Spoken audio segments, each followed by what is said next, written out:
አትጨነቁ አለ። ምን አትበሉ አለ? በቅዱስ ማቴዎስ ወንጌል ምዕራፍ 6 ከቁጥር 32 ላይ አትጨነቁ አለ መድኃኔዓለም። ለምንድነው መድኃኔዓለም አትጨነቁ ያለ? ሐዋርያውም ጭንቀታችሁን በእርሱ ላይ ጣሉት ያለ ለምንድነው የሚለውን ስናይ አራት ነጥቦችን እናያለን። የመጀመሪያው እኛ ተጨንቀን ምንም ማድረግ ስለማንችል አትጨነቁ አለ። እኛ ተጨንቀን ምን ማድረግ እንችላለን? እግዚአብሔር ልጆች የተጨነቅንበትን ነገር መፍትሄ መስጠት እንችላለን? አንችልም። ለዚህም ጥቅስ ልስጣችሁ። የቅዱስ ማቴዎስ ወንጌል ምዕራፍ 6 ከቁጥር 28 ላይ ስለ ጭንቀት ሲያስተምር ከእናንተ መካከል ተጨንቆ አጥር ያለው ብሎ ተጨንቆ ረዝም የሚሆን ደግሞ ረዝም ያለው ብሎ ተጨንቆ አጭር የሚሆን ከእናንተ መካከል ማን አለ? እናንተ በገራችሁ እናንተ በራሳችሁ በሕዋሳችሁ ማዘዝና ማድረግ የማትችሉ ከሆነ ተጨንቃችሁ ለጭንቀታችሁ መፍትሄ መስጠት የማትችሉ ከሆነ ምን አትበሉ አለ? አትጨነቁ አለ። የእግዚአብሔር ልጆች የእኛ ጭንቀት በፍጹም መፍትሄ የለውም።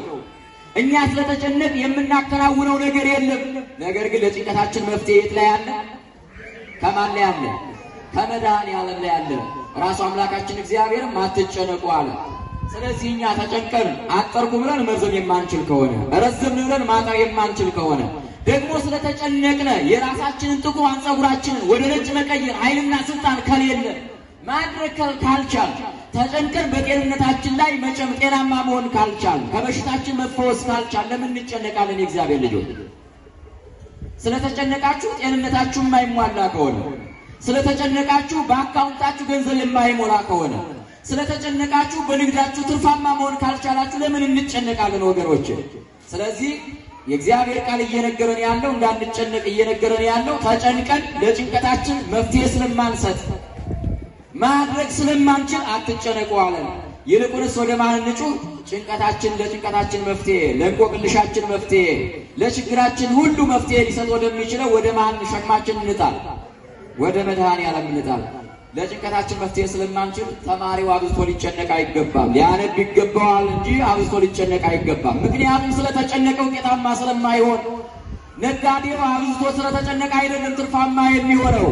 እግዚአብሔርን ይዞ መስራት ስለቻለ ነው ትርፋማ ሊሆን የሚችለው። ጤና ያጣው በሽተኛው ከበሽተኛው ሊድን የሚችለው አብዝቶ ስለተጨነቀ አይደለም።